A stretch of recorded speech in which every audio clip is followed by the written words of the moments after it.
Hi friends, இந்த Sunday எங்கள் வீட்டில் என்ன லன்ச்னா ஊளி மீன் குழம்பும் ஊளி மீன் ஃப்ரையும் தான்.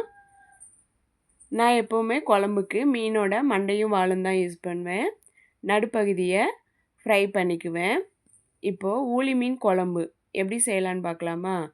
இதுக்கு மீனை வாஷ் பண்ணி மஞ்சத்தூள் போட்டு கழுவி மீனோட உப்பு, மிளகாத்தூள், மல்லித்தூள் சேர்த்து மேரினேஷன் பண்ணி ஒரு 1/2 அன் ஹவர் அப்படியே விட்டுட்டேன்.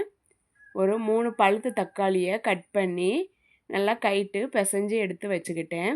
இப்போ ஒரு மிக்ஸி ஜாரில் ஒரு 2 பூண்டை தோல் உரித்து சேர்த்துக்கிட்டேன். இதோட 200 கிராம் சின்ன வெங்காயமும் சேர்த்து மிக்சியில் ஒரு சுற்று எடுத்துக்கிட்டேன். நல்லா ஃபைனாக அரைக்கக்கூடாது, இந்த மாதிரி லைட்டாக தான் அரைக்கணும். இப்போது ஒரு மண்சட்டியை அடுப்பில் வச்சு சூடானதும் தேவையான அளவு நல்லெண்ணெய் சேர்த்துக்கிட்டேன். இதோட கடுகு, வெந்தயம், ஜீரகம், சோம்பு சேர்த்து பொரிஞ்சதும் கருவேப்பிலை சேர்த்துக்கிறேன். மிக்சியில் சுற்றி வச்சுருக்கிற சின்ன வெங்காயத்தையும் பூண்டையும் சேர்த்துக்கிறேன்.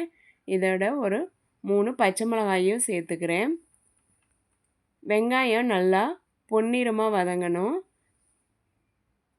வெங்காயம் நல்லா வதங்கினதும் இப்போது பிசைஞ்சு வச்சுருக்கிற தக்காளியையும் சேர்த்துக்கிறேன். தக்காளி நல்லா வதங்கினதும்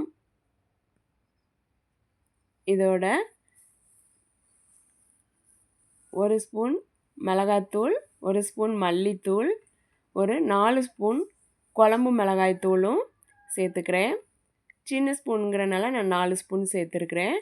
நீங்கள் உங்களோட காரத்துக்கு ஏற்ற மாதிரி சேர்த்துக்கோங்க.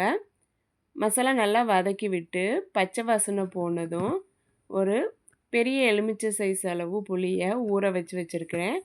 அதை நல்லா கரைச்சி இதோட சேர்த்துக்கிறேன். தேவையான அளவு தண்ணியும் சேர்த்து நல்லா கொதிக்க விட்டுக்கிறேன். இப்போது மிக்ஸி ஜாரில் கொஞ்சம் தேங்காயை பொடி பொடியாக கட் பண்ணி நல்லா ஃபைன் பேஸ்ட்டாக அரைச்சி எடுத்து அதையும் குழம்போடு சேர்த்து மிக்ஸ் பண்ணி விட்டுக்கிறேன். குழம்பு நல்லா கொதித்ததும் இதோட மேரினேஷன் பண்ணி வச்சுருக்கிற ஃபிஷ்ஷையும் கட் பண்ணி வச்சுருக்கிற மாங்காயும் சேர்த்துக்கிறேன்.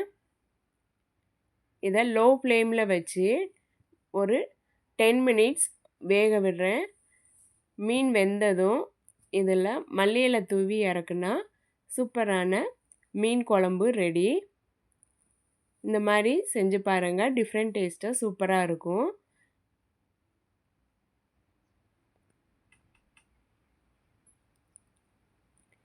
இப்போது ஃபிஷ் ஃப்ரை பண்ணுறதுக்காக ஒரு மிக்ஸி ஜாரில் ஒரு 1/4 ஸ்பூன் மிளகு, 1/4 ஸ்பூன் ஜீரகம், 1/4 ஸ்பூன் சோம்பு சேர்த்து ஒரு சுற்றி எடுத்துக்கிறேன்.